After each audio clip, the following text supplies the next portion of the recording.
அந்த வார்த்தை தேவன்தானே, வார்த்தை தேவன்தானே, அந்த வார்த்தை தேவனே, அந்த வார்த்தை தேவன்தானே, அந்த வார்த்தை தேவன்தானே,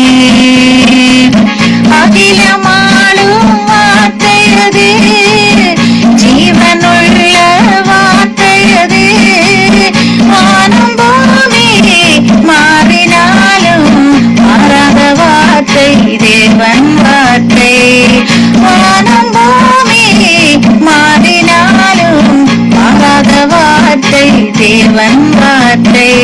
ஆதியிலே ஒரு வார்த்தை இருந்தது, அந்த வார்த்தை தேவன்தானே, வார்த்தை தேவன்தானே, அந்த வார்த்தை தேவன்தானே.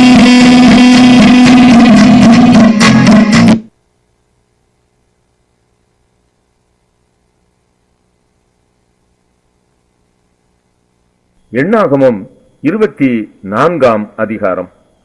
இஸ்ரவேலை ஆசீர்வதிப்பதே கர்த்தருக்கு பிரியம் என்று பிலேயாம் கண்டபோது, அவன் முந்தி செய்து வந்தது போல நிமித்தம் பார்க்க போகாமல் வனாந்தரத்துக்கு நேராக தன் முகத்தை திருப்பி தன் கண்களை ஏறெடுத்து இஸ்ரவேல் தன் கோத்திரங்களின்படியே பாளையம் இறங்கியிருக்கிறதை பார்த்தான். தேவ ஆவி அவன் மேல் வந்தது. அப்பொழுது அவன் தன் வாக்கியத்தை எடுத்துரைத்து, பேயோரின் குமாரனாகிய பிலேயாம் சொல்லுகிறதாவது, கண் திறக்கப்பட்டவன் உரைக்கிறதாவது, தேவன் அருளும் வார்த்தைகளை கேட்டு சர்வ வல்லவரின் தரிசனத்தை கண்டு தாழ விழும்போது கண் திறக்கப்பட்டவன் விளம்புகிறதாவது, யாக்கோபே உன் கூடாரங்களும் இஸ்ரவேலே உன் வாசஸ்தலங்களும் எவ்வளவு அழகானவைகள், அவைகள் பரவி போகிற ஆறுகளைப் போலவும் நதியோரத்தில் உள்ள தோட்டங்களைப் போலவும் கர்த்தர் நாட்டின சந்தன மரங்களைப் போலவும் தண்ணீர் அருகே உள்ள கேதுரு விருட்சங்களைப் போலவும் இருக்கிறது. அவர்களுடைய நீர்ச்சால்களிலிருந்து தண்ணீர் பாயும், அவர்கள் வித்து திரளான தண்ணீர்களில் பரவும். அவர்களுடைய ராஜா ஆகாகை பார்க்கிலும் உயருவான், அவர்கள் ராஜ்யம் மேன்மையடையும். தேவன் அவர்களை எகிப்திலிருந்து புறப்பட பண்ணினார். காண்டா மிருகத்துக்கொத்த பெலன் அவர்களுக்கு உண்டு. அவர்கள் தங்கள் சத்துருக்களாகிய ஜாதிகளை பட்சித்து அவர்கள் எலும்புகளை நொறுக்கி அவர்களை தங்கள் அம்புகளாலே எய்வார்கள்.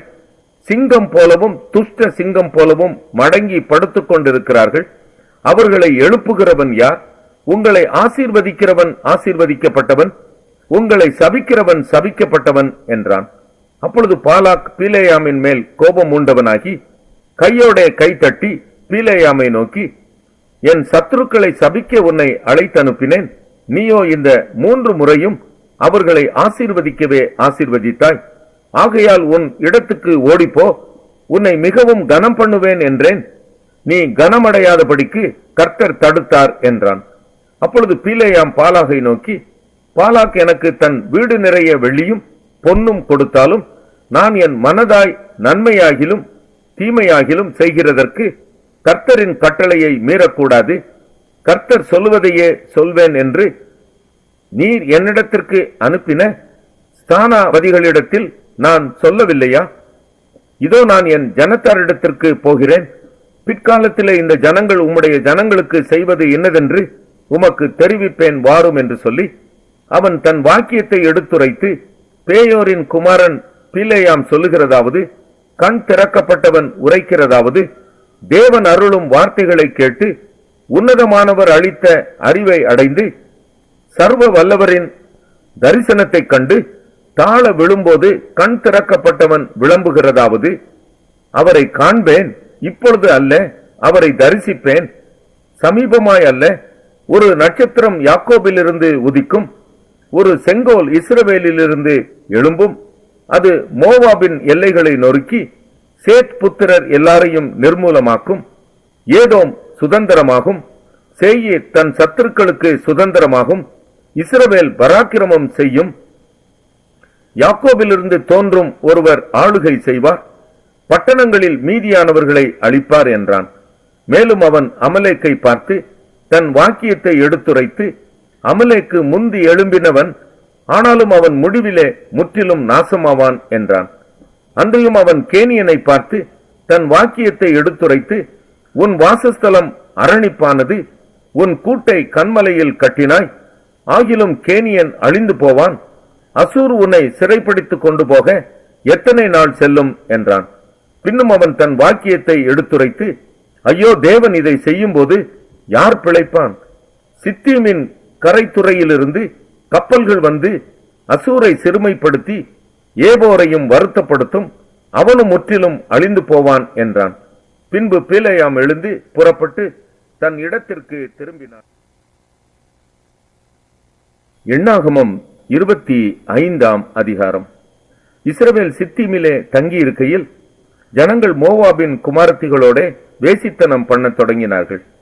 அவர்கள் தங்கள் தேவர்களுக்கு இட்ட பலிகளை விருந்துண்ணும்படி ஜனங்களை அழைத்தார்கள். ஜனங்கள் போய் புசித்து அவர்கள் தேவர்களை பணிந்து கொண்டார்கள். இப்படி இஸ்ரவேலர் பாகால் பேயோரை பற்றி கொண்டார்கள். அதனால் இஸ்ரவேலர் மேல் கர்த்தருடைய கோபம் மூண்டது. கர்த்தர் மோசேயை நோக்கி, கர்த்தருடைய உக்கிரமான கோபம் இஸ்ரவேலை விட்டு நீங்கும்படி நீ ஜனங்களின் தலைவர் எல்லாரையும் கூட்டிக் கொண்டு அப்படி செய்தவர்களை சூரியனுக்கு எதிரே கர்த்தருடைய சன்னிதானத்தில் தூக்கி போடும்படி செய் என்றார். அப்படியே மோசே இஸ்ரவேலின் நியாயாதிபதிகளை நோக்கி, நீங்கள் அவரவர் பாகால் பேயரை பற்றி கொண்ட உங்கள் மனிதரை கொன்று போடுங்கள் என்றான். அப்பொழுது மோசேயும் இஸ்ரவேல் புத்திரராகிய சபையார் அனைவரும் ஆசரிப்பு கூடார வாசலுக்கு முன்பாக அழுது கொண்டு நிற்கையில் அவர்கள் கண்களுக்கு முன்பாக இஸ்ரவேல் புத்திரரில் ஒருவன் ஒரு மீதியானிய ஸ்திரீயை தன் சகோதரரிடத்திலே அழைத்து கொண்டு வந்தான். அதை ஆசாரியனாகிய ஆரோனின் குமாரனான எலேயாசாரின் மகன் பினகாஸ் கண்டபோது அவன் நடு சபையிலிருந்து எழுந்து ஒரு ஈட்டியை தன் கையிலே பிடித்து, இஸ்ரவேலனாகிய அந்த மனிதன் வேசித்தனம் பண்ணும் அறையிலே அவன் பின்னாலே போய் இஸ்ரவேல் மனிதனும் அந்த ஸ்திரீயுமாகிய இருவருடைய வயிற்றிலும் ஈட்டி உருவி போக அவர்களை குத்தி போட்டான். அப்பொழுது இஸ்ரவேல் புத்திரரில் உண்டான வாதை நின்று போயிற்று. அந்த வாதையால் செத்தவர்கள் 24,000 பேர். கர்த்தர் மோசேயை நோக்கி, நான் என் எரிச்சலில் இஸ்ரவேல் புத்திரரை நிர்மூலமாக்காதபடிக்கு ஆசாரியனாகிய ஆரோனின் குமாரனான எலேயாசாரின் மகன் பினேகாஸ் என் நிமித்தம் அவர்கள் நடுவில் பக்தி வைராக்கியம் காண்பித்ததினால் இஸ்ரவேல் புத்திரர் மேல் உண்டான என் உக்கிரத்தை திருப்பினேன். ஆகையால் இதோ அவனுக்கு என் சமாதானத்தின் உடன்படிக்கையை கட்டளையிடுகிறேன். அவன் தன் தேவனுக்காக பக்தி வைராக்கியம் காண்பித்து இஸ்ரவேல் புத்திரருக்காக பாவ நிவர்த்தி செய்தபடியினால் அவனுக்கும் அவனுக்கு பின்பு அவன் சந்ததிக்கும் நித்திய ஆசாரிய பட்டத்திற்குரிய உடன்படிக்கை உண்டாயிருக்கும் என்று சொல் என்றார். மீதியானிய ஸ்திரீயோட குத்துண்டு செத்த இஸ்ரவேல் மனிதனுடைய பேர் சிம்ரி. அவன் சல்லுவின் குமாரனும் சிமியோனியரின் தகப்பன் வம்சத்தில் ஒரு பிரபுவுமாய் இருந்தான். குத்துண்ட மீதியானிய ஸ்திரீயின் பேர் கஸ்பி. அவள் சூரின் குமாரத்தி. அவன் மீதியானியருடைய தகப்பன் வம்சத்தாரான ஜனங்களுக்கு தலைவனாயிருந்தான். கர்த்தர் மோசேயை நோக்கி, மீதியானியரை நெருக்கி அவர்களை வெட்டி போடுங்கள். பேயோரின் சங்கதியிலும் பேயோரின் நிமித்தம் வாதையுண்டான நாளிலே குத்துண்ட அவர்கள் சகோதரியாகிய கஸ்பி என்னும் மீதியான் பிரபுவினுடைய குமாரத்தியின் சங்கதியிலும் அவர்கள் உங்களுக்கு செய்த சற்பனைகளினால் உங்களை. நீதிமொழிகள் 17ஆம் அதிகாரம். சண்டையோடு கூடிய வீடு நிறைந்த கொழுமையான பதார்த்தங்களை பார்க்கிலும் அமெரிக்கையோடை சாப்பிடும் வெறும் துணிக்கையே நலம்.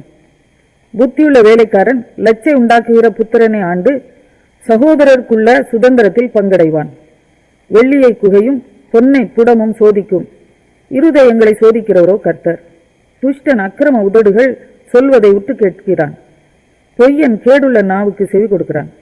ஏழையை பரியாசம் பண்ணுகிறவன் அவனை உண்டாக்கினவரை நிந்திக்கிறான். ஆபத்தை குறித்து கழிக்கிறவன் தண்டனைக்கு தப்பான். பிள்ளைகளின் பிள்ளைகள் முதியோருக்கு கிரீடம். பிள்ளைகளின் மேன்மை அவர்கள் பிதாக்களே. மேன்மையானங்களை பேசும் உதடு மூடனுக்கு தகாது. பொய் பேசும் உதடு பிரபுவுக்கு எவ்வளவேனும் தகாது.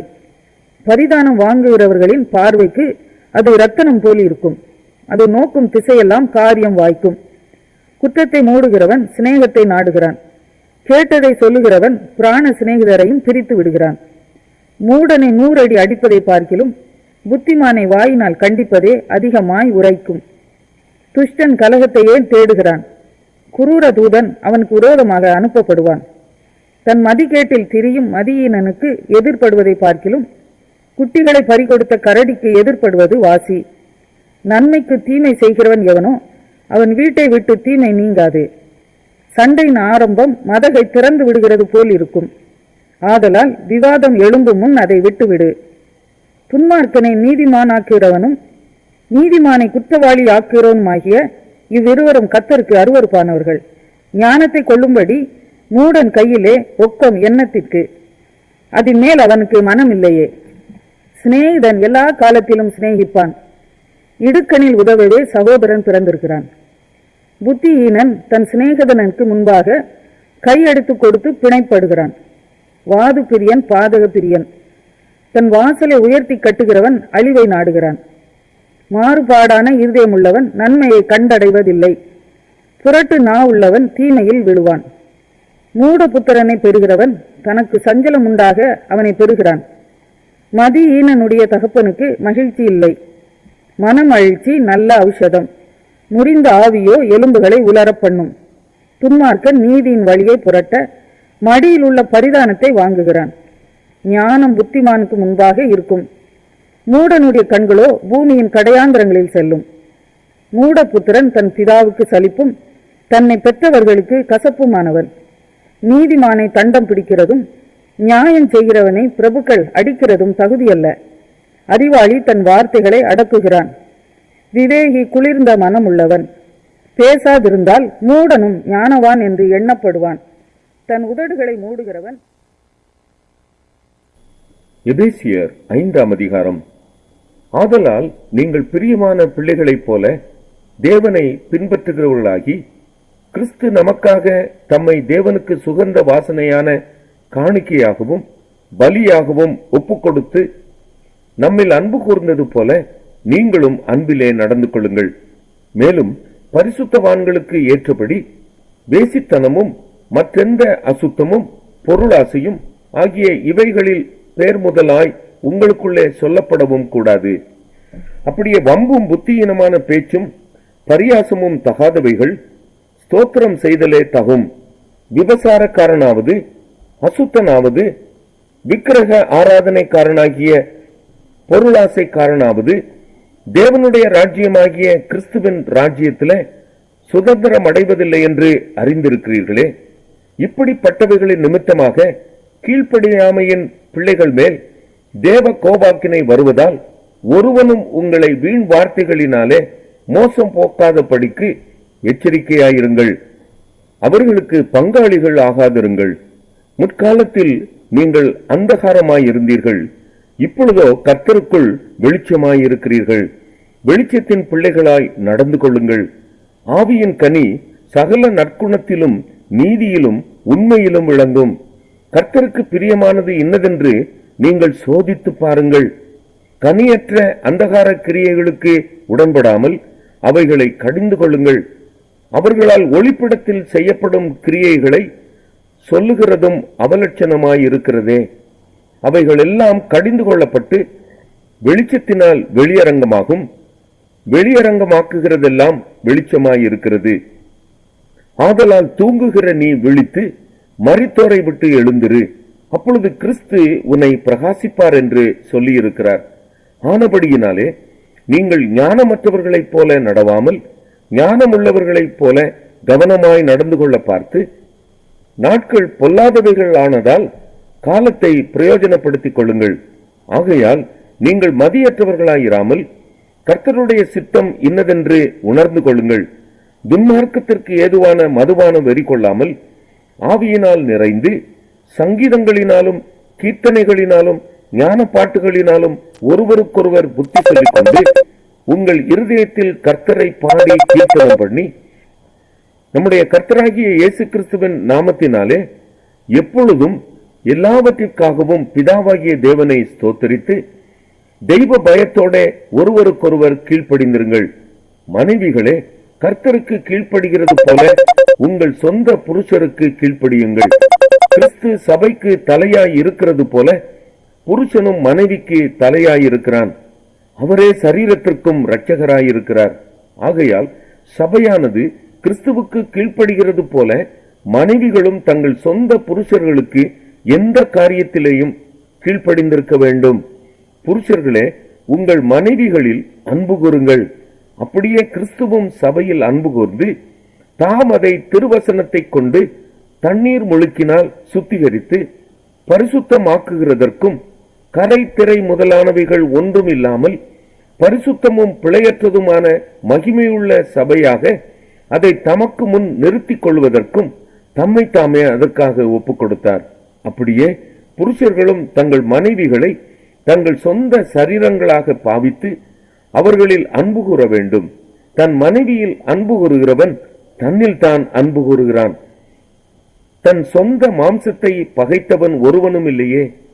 கர்த்தர் சபையை போஷித்து காப்பாற்றுகிறது போல ஒவ்வொருவனும் தன் மாம்சத்தை போஷித்து காப்பாற்றுகிறான். நாம் அவருடைய சரீரத்தின் அவயவங்களாயும் அவருடைய மாம்சத்திற்கும் அவருடைய எலும்புகளுக்கும் உரியவர்களாயும் இருக்கிறோம். இதன் நிமித்தம் மனுஷன் தன் தகப்பனையும் தன் தாயையும் விட்டு தன் மனைவியுடன் இசைந்து இருவரும் ஒரே மாம்சமாயிருப்பார்கள். இந்த ரகசியம் பெரியது. நான் கிறிஸ்துவை பற்றியும் சபையை பற்றியும் சொல்லுகிறேன். எப்படியும் உங்களிலும் அவனவன் தன்னிடத்தில் அன்பு கூறுவது போல தன் மனைவியினிடத்திலும் அன்பு கூற கடவன். மனைவியும் எபேசியர் 6ஆம் அதிகாரம். பிள்ளைகளே, உங்கள் பெற்றாருக்கு கர்த்தருக்குள் கீழ்ப்படியுங்கள். இது நியாயம். உனக்கு நன்மை உண்டாயிருப்பதற்கும் பூமியிலே உன் வாழ்நாள் நீடித்திருப்பதற்கும் உன் தகப்பனையும் உன் தாயையும் கனம் பண்ணுவாயாக என்பதே வாக்கு தத்தமுள்ள முதலாம் கற்பனையாயிருக்கிறது.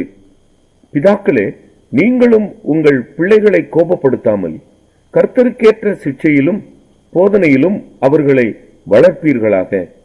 வேலைக்காரரே, நீங்கள் கிறிஸ்துவுக்கு கீழ்ப்படுகிறது போல சரீரத்தின்படி உங்கள் எஜமான்களாய் இருக்கிறவர்களுக்கும் பயத்தோடும் நடுக்கத்தோடும் கபடற்ற மனதோடும் கீழ்ப்படிந்து மனுஷருக்கு பிரியமாய் இருக்க விரும்புகிறவர்களாக பார்வைக்கு ஊழியம் செய்யாமல் கிறிஸ்துவின் ஊழியக்காரராக மனப்பூர்வமாய் தேவனுடைய சித்தத்தின்படி செய்யுங்கள். அடிமையானவனானாலும் சுயாதீனம் உள்ளவனானாலும் அவனவன் செய்கிற நன்மையின்படியே கர்த்தரிடத்தில் பலனை அடைவான் என்று அறிந்து மனுஷருக்கென்று ஊழியம் செய்யாமல் கர்த்தருக்கென்றே நல் மனதோடே ஊழியம் செய்யுங்கள். எஜமான்களே, அப்படியே நீங்களும் வேலைக்காரருக்கு செய்ய வேண்டியவைகளை செய்து அவர்களுக்கும் உங்களுக்கும் எஜமானானவர் பரலோகத்தில் இருக்கிறார் என்றும் அவரிடத்தில் பட்சபாதம் இல்லை என்றும் அறிந்து கடும் சொல்லை விட்டுவிடுங்கள். கடைசியாக என் சகோதரரே, கர்த்தரிலும் அவருடைய சத்துவத்தின் வல்லமையிலும் பலப்படுங்கள். நீங்கள் பிசாசின் தந்திரங்களோடு எதிர்த்து நிற்க திராணி உள்ளவர்களாகும்படி தேவனுடைய சர்வாயுத வர்க்கத்தையும் தரித்துக் கொள்ளுங்கள். ஏனெனில் மாம்சத்தோடும் இரத்தத்தோடும் அல்ல, துரைத்தனங்களோடும் அதிகாரங்களோடும் இப்பிரபஞ்சத்தின் அந்தகார லோகாதிபதிகளோடும் வான மண்டலங்களில் உள்ள பொல்லாத ஆவிகளின் சேனைகளோடும் நமக்கு போராட்டம் உண்டு. ஆகையால் தீங்கு நாளிலே அவைகளை நீங்கள் எதிர்க்கவும் சகலத்தையும் செய்து முடித்தவர்களாய் நிற்கவும் திராணி உள்ளவர்களாகும்படிக்கு தேவனுடைய சர்வாயுத வர்க்கத்தையும் எடுத்துக்கொள்ளுங்கள். சத்தியம் என்னும் கச்சையை உங்கள் அறையிலே கட்டினவர்களாயும் நீதி என்னும் மார்க்கவசத்தை தரித்தவர்களாயும் சமாதானத்தின் சுவிசேஷத்திற்குரிய ஆயத்தம் என்னும் பாதரட்சியை கால்களிலே தொடுத்தவர்களாயும் பொல்லாங்கன் ஏயும் அக்கினி ஆஸ்திரங்களை எல்லாம் அவித்து போடத்தக்கதாய் எல்லாவற்றிற்கும் மேலாக விசுவாசம் என்னும் கேடகத்தை பிடித்துக் கொண்டவர்களாயும் நில்லுங்கள். இரட்சணியம் என்னும் தலைச்சீராவையும் தேவ வசனமாகிய ஆவியின் பட்டயத்தையும் எடுத்துக்கொள்ளுங்கள். எந்த சமயத்திலும் சகலவிதமான வேண்டுதலோடும் விண்ணப்பத்தோடும் ஆவியினாலே ஜெபம் பண்ணி அதன் பொருட்டு மிகுந்த மன உறுதியோடும் சகல பரிசுத்தவான்களுக்காகவும் பண்ணும் வேண்டுதலோடும் விழித்துக் கொண்டிருங்கள். சுவிசேஷத்திற்காக சங்கிலியால் கட்டப்பட்டிருக்கிற ஸ்தானாதிபதியாகிய நான் அதை பற்றி பேச வேண்டியபடி தைரியமாய் பேசத்தக்கதாக நான் தைரியமாய் என் வாயை திறந்து சுவிசேஷத்தின் ரகசியத்தை அறிவிக்கிறதற்கு வாக்கு எனக்கு கொடுக்கப்படும்படி எனக்காகவும் விண்ணப்பம் பண்ணுங்கள்.